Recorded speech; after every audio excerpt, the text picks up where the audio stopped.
Ok.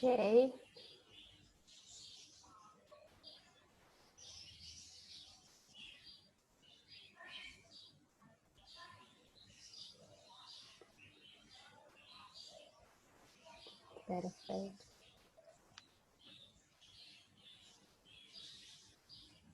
Aquí también vayan poniendo por favor su nombre completo y presente, ¿ya? Porque esto va a ser el medio de verificación para que veamos que ustedes han estado en clase.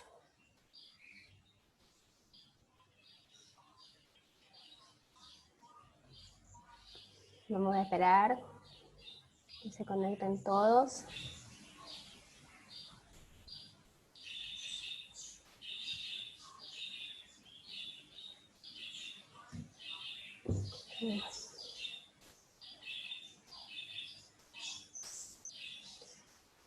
No se olviden poner en el chat su nombre completo y presente para la verificación de que han estado presentes en la clase.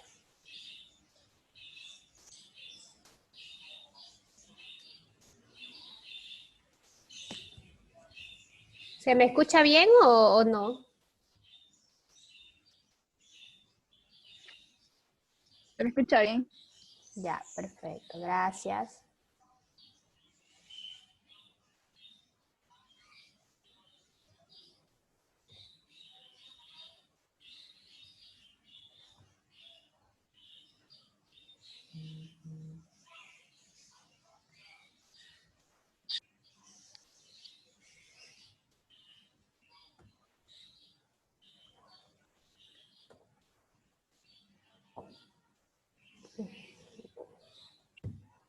Bueno, otro aporte del psicoanálisis de esta corriente fue la estructura del psiquismo, era lo que hablaba un poquito la compañera hace rato, ¿no? El ello, el yo y el super yo. Entonces, esta estructura del psiquismo se divide en tres, y vamos a ver a continuación qué significa estas tres estructuras. ¿Ya? El ello, por ejemplo, es el principio del placer, es el proceso primario, es el inconsciente. Entonces, Freud llama al inconsciente que está en el ello, ¿no? El ello es algo que nosotros deseamos o reprimimos o están nuestras frustraciones y no podemos llevarlo a la realidad. El yo, sin embargo, es el principio de la realidad, está en el contacto con el mundo externo y tiene la función de mediar entre el ello y el super yo y la realidad. Es decir, que el yo es lo que nosotros somos en el mundo externo, en el medio ambiente. Ese es nuestro yo. Y el super yo es el resultado de la incorporación en el yo de los mandatos paternos. Representan las restricciones morales y los impulsos hacia la perfección y aparece después de la elaboración del complejo de Edipo. Entonces, ¿qué quiere decir? Que es como, vamos a poner un ejemplo, que es nuestro angelito y nuestro diablito, ¿no? Esa es una metáfora que se ha utilizado bastante. Entonces, yo estoy en la realidad, entonces el yo es el que soy, y mi diablito es el ello, que me dice, no sé, anda a alta velocidad o anda a 100 kilómetros, ¿quién te va a decir algo? ¿No? Si no hay nadie.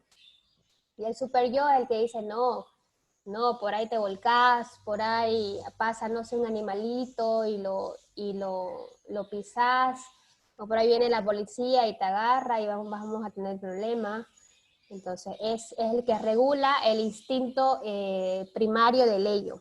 Otro ejemplo sería, por ejemplo, en la pandemia nosotros tenemos restricciones en horario, entonces, por ejemplo, ahora hasta la medianoche. Nosotros salimos y nos quedamos hasta las 1, 2 de la mañana y decimos, pucha, ¿y qué hago? ¿Me quedo o no me quedo? Entonces el ello dice, pucha, quédate, o sea, si ya estás aquí, ¿por qué no te vas a quedar? ¿No? Y el superior dice, no, pero la restricción hasta la medianoche. Tenemos que irnos, que por ahí viene la policía o por ahí su mamá se preocupa. Entonces el super yo es como el angelito y el ello es como el diablito que nos dice, no pasa nada. Es el proceso inconsciente que habla Freud. ¿Ya? No sé si ustedes me pueden dar otro ejemplo acerca de esta estructura y esta combinación del ello, el yo y el super yo.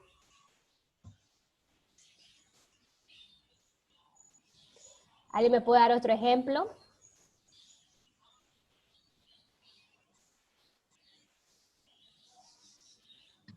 como cuando te sobra, digamos, dinero y no es tuyo, ¿Ya?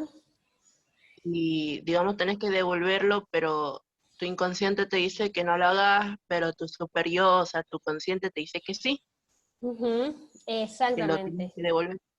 Exactamente, Génesis. Esa es un ejemplo de la estructura del psiquismo que habla Freud, ¿ya? Luego bueno, terminamos con el psicoanálisis y nos venimos al humanismo, ¿ya? El humanismo es una corriente ya media actual del siglo XX ya que se ha venido con fuerza. Le da prioridad a la comprensión, al apoyo y a la empatía en las relaciones personales. ¿Qué quiere decir? Que si el psicoanálisis daba cabida a las frustraciones, a los miedos y a todas las conductas reprimidas, esta corriente daba prioridad al opuesto, a la comprensión, al apoyo, a la bondad del ser humano, a la empatía, fortalecía y percibía que es lo que realmente se debería estudiar, no así las cosas negativas del ser humano. Y para ellos hubieron tres científicos que tuvieron mucho aporte y dieron mucho aporte a lo que es el humanismo, ¿no? Por un lado está Gordon Allport, que uno de sus aportes fue la autonomía funcional, que dice, tus motivos actuales son independientes, son autónomos a sus orígenes. Por ejemplo, cuando nosotros elegimos una carrera y elegimos, no sé, qué sé yo, psicología, yo quiero estudiar psicología. ¿Por qué? No sé, porque me gustaba cómo enseñaba mi profesora en la escuela, hay algunos que dicen, ¿no? O porque me interesa mucho, porque vi en la tele algo y me gustó. Pero sin embargo, cuando nosotros elegimos una carrera, a veces es un proceso, no es un proceso fácil, ¿no? Algunos la tienen clarísima y dicen, no, voy a estudiar psicología porque me gusta, y punto. Y hay otros que le dan muchas más vueltas, ¿no? No, psicología será, o será que estudio otra cosa, o voy a ver más carreras, y está en esta incertidumbre de la búsqueda de, de una carrera que nosotros no nos equivoquemos o no nos arrepintamos luego. Entonces, cuando nosotros elegimos algo o cuando decidimos en una decisión, decidimos en alguna situación, hace que Allport dice que es independiente, no es algo de sus orígenes, ¿no? Por ejemplo, quiero estudiar en la mañana. ¿Por qué?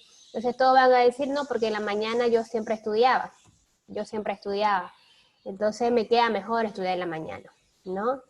Sino que este motivo es autónomo, dice Allport. Dice que quizás usted se adapta mejor en la mañana y ese es el motivo.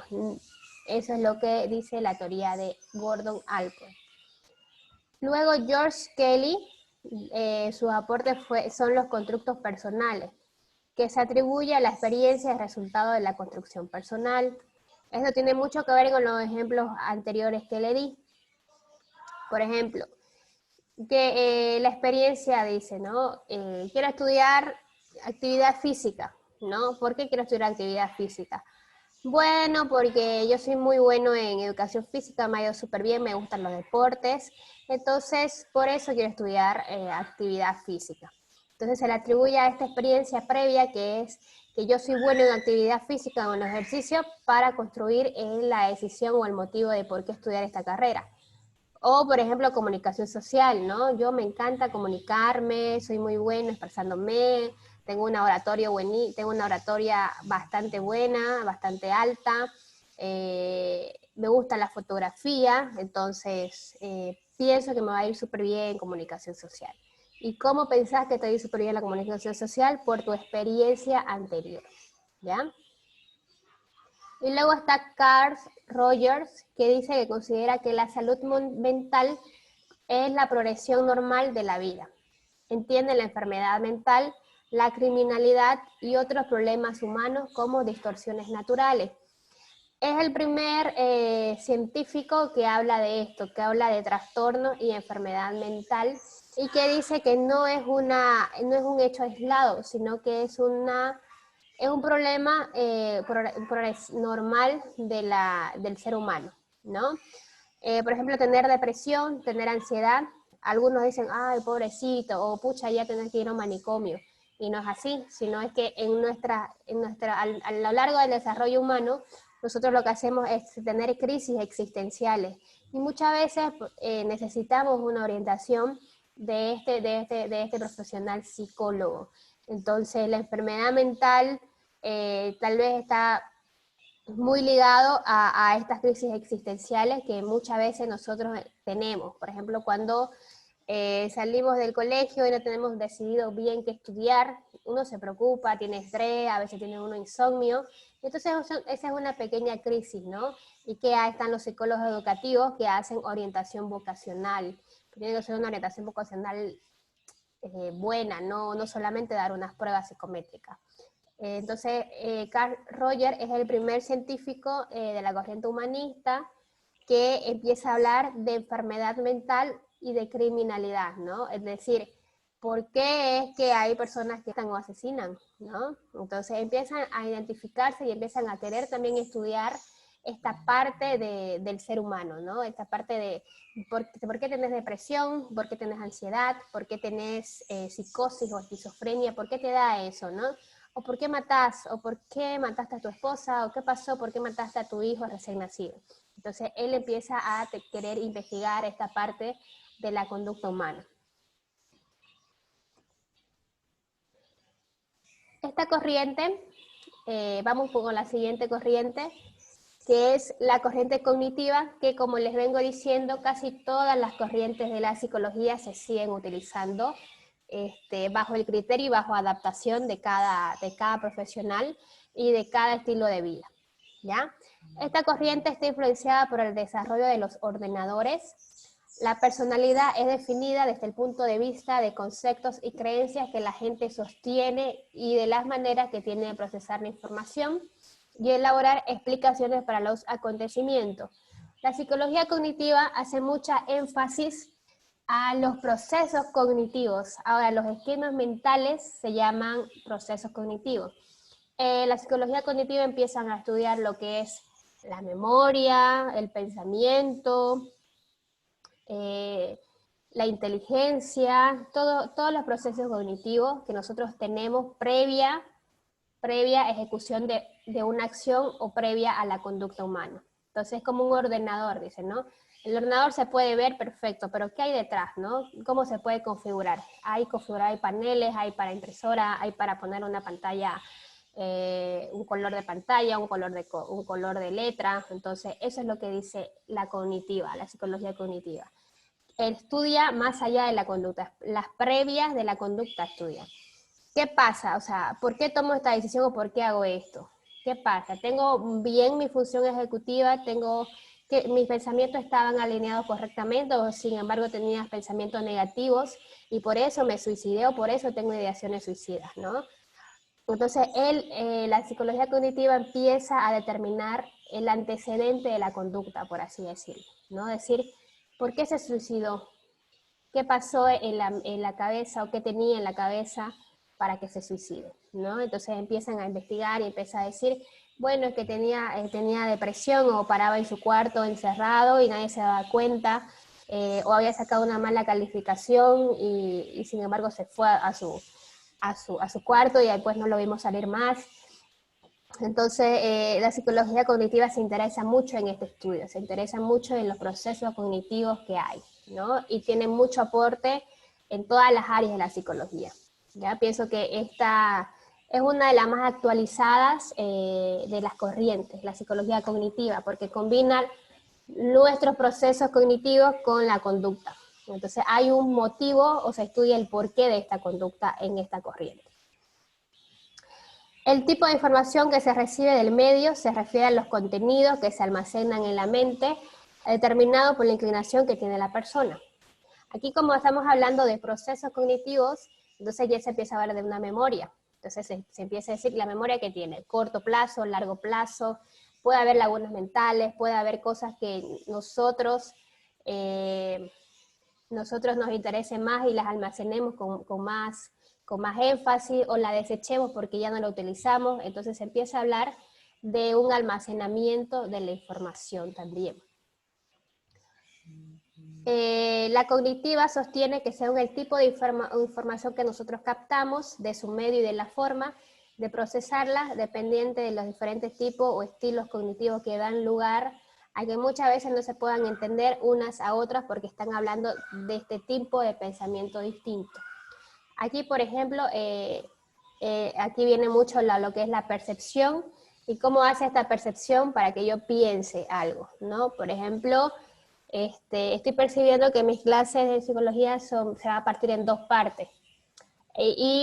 ¿Cómo lo almaceno yo? ¿Será que entro a la segunda? ¿Será que me da o será que no entro? Porque no se va a dar cuenta la listen, ¿no? Entonces, es de acuerdo al tipo de lo que nosotros hacemos con lo que percibimos en el medio y pensamos qué hacer y cómo ejecutar la acción de este pensamiento.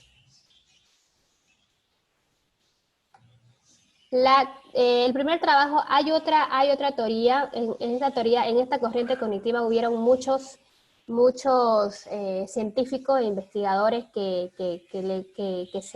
aportaron demasiado. Por ejemplo, la teoría cognitiva social de Bandura. El primer trabajo de Bandura estuvo consagrado al estudio del aprendizaje por observación. Los niños aprenden cosas observando a los padres y a los demás, llamados modelos. Se refiere a este proceso como modelado. ¿Qué quiere decir? En un primer momento, combinado un poquito con la teoría de Piaget de la psicología de la inteligencia, dice que los niños aprenden imitando, ¿ya? Por ejemplo, cuando nosotros vamos con nuestros hermanos, con nuestros hijos y decimos, bueno, ven, te voy a enseñar a lavarte los dientes. ¿Qué pasa? El niño observa, ¿no? Percibe cómo se lava el primer paso, bueno, pones colino al cepillo, luego te cepillas y bueno, se hace el proceso imitando. También cómo se aprende el lenguaje, imitando y escuchando y observando cómo se dan las palabras oralmente, ¿no? Entonces, esto es la teoría de Bandura, que dice que los niños aprenden por observación y por imitación, y los que hacen esta imitación se llaman, son el rol del modelado. ¿Listo? Entonces nosotros mediante la observación y la imitación aprendemos y tenemos habilidades, actitudes y creencias. También, por ejemplo, los domingos se va a la iglesia. ¿Y qué hago en la iglesia? Rezo, alabo, qué sé yo, canto alabanzas. Entonces, el niño al ver eso aprende a que se hace eso en la iglesia. Bueno, y a lo largo de la vida este proceso de aprendizaje por imitación se va dando. Nosotros también a veces aprendemos solamente por imitación o solamente por observación, ¿no? Pero mayormente se da en la etapa infantil, en la etapa adulta, que necesitamos practicarlo un poco. Bueno. No sé si ya tiempito. A ver. Ya, vamos a avanzar hasta la neuropsicología y con eso terminamos. Bueno, la neuropsicología es la corriente más actualizada que existe hoy en día en la actualidad. La neuropsicología combina la neurología con la psicología, ¿ya? Que tiene como objeto principal el estudio de la relación entre el cerebro y la conducta de los seres humanos. Yo le agregaría también el sistema nervioso, cerebro, sistema nervioso y los seres humanos. Su interés es indagar las bases neuronales y cómo éstas se correlacionan con diversos procesos mentales, tales como el pensamiento, funciones ejecutivas, lenguaje, memoria, motricidad y percepción. Entonces, la neuropsicología es una combinación de la teoría cognitiva y va aumentando. La cognitiva se queda en los procesos cognitivos con la conducta. En la neuropsicología combina el cerebro y el sistema del cerebro y el funcionamiento del cerebro con la combinación de los procesos cognitivos y cómo estos dos dan lugar a la conducta humana. ¿Listo? La intervención clínica de la neuropsicología se centra en problemas neurológicos como la enfermedad de Alzheimer, Parkinson, esclerosis, patologías del desarrollo como el autismo y otras dificultades en que se puede ver implicadas las alteraciones neuropsicológicas. Por ejemplo, el Alzheimer es una enfermedad neurológica. ¿no? Pero tiene mucho que ver con la conducta y cómo nosotros nos vamos adaptando al medio. Por ejemplo, si nosotros empezamos cuando somos adultos mayores, o hay Alzheimer también que le da a cualquier edad, ¿qué hacemos? Nosotros al primer estímulo o a la primera causa que nosotros vemos que no estamos recordando, vamos al neurólogo y nos hacemos un estudio y que dice, ah, no, es que tiene el principio de Alzheimer. ¿Qué hacemos con eso? ¿No? La neuropsicología se encarga de la estimulación y el fortalecimiento cognitivo, que quiere decir que nosotros fortalecemos nuestro proceso cognitivo, nuestro cerebro, para que este Alzheimer no avance de manera rápida, ¿no? Sino que nosotros hacemos la prevención. Entonces, lo que hace la neuropsicología es eso. También el tema de niños que tienen un trastorno autista. ¿Cómo nosotros nos damos cuenta de este trastorno? No es que nosotros con unas pruebitas tenemos que darnos cuenta, sino en un primer momento tenemos que acudir al neurólogo para decir si tiene implicaciones cerebrales o neurológicas para determinar que el niño tiene un trastorno autista, ¿no? Y ver ya la intervención psicológica, educativa y clínica de cómo vamos a llegar al niño para que el niño tenga una buena adaptación al medio. Entonces es una combinación muy interesante que hace la neuropsicología para este tipo de personas que necesitan este tipo de intervenciones. ¿Listo? Ha incursionado en el estudio de las enfermedades psiquiátricas también, tales como la esquizofrenia, la depresión, trastorno bipolar, detonando la posibilidad de que ciertas funciones cognitivas están comprometidas en estas dificultades. La neuropsicología es la corriente que más investigaciones científicas ha logrado, porque está combinado con la neurología, ¿ya? Nosotros a veces decimos, y muchos en el medio dicen, ay, no, es que tiene depresión, es que se hace, ¿no? Y sin embargo es que no es que se haga, simplemente que hay implicaciones neurológicas también, implicaciones cerebrales, que hace que esta persona necesita un psicofármaco o necesita medicamento psiquiátrico para estabilizarse y tener una buena adaptación. Entonces, lo que hace la neuropsicología también es parte de eso. Entonces, interviene la neuropsicología y la psicología clínica también, que eso lo vamos a ver más adelante. Pero esta corriente es la más actualizada y se enfoca mucho en los trastornos mentales, en los problemas que implican algo neurológico con la conducta humana.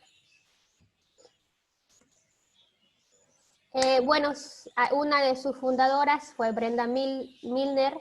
Esta científica se interesó mucho en este campo, entonces fue una de las fundadoras de la neuropsicología. La neuropsicología, en conclusión, es una corriente psicológica actual que evalúa los efectos psicológicos y comportamientos del cerebro, así como los daños cerebrales que puedan tener una persona con el fin de detectar y establecer una relación entre las zonas anatómicas y las funciones cognitivas afectadas. Como le venía diciendo, la neuropsicología es una combinación de el estudio del funcionamiento del cerebro con los procesos cognitivos y cómo estos dos hacen un resultado de una conducta o una acción. Bueno, vamos a quedar hasta aquí. Si tienen alguna pregunta, por favor, es el momento para hacerla, para que vamos cerrando.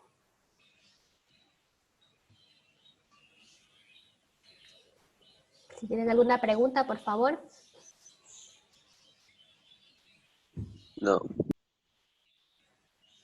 ¿No tienen ninguna pregunta? ¿Alguien más?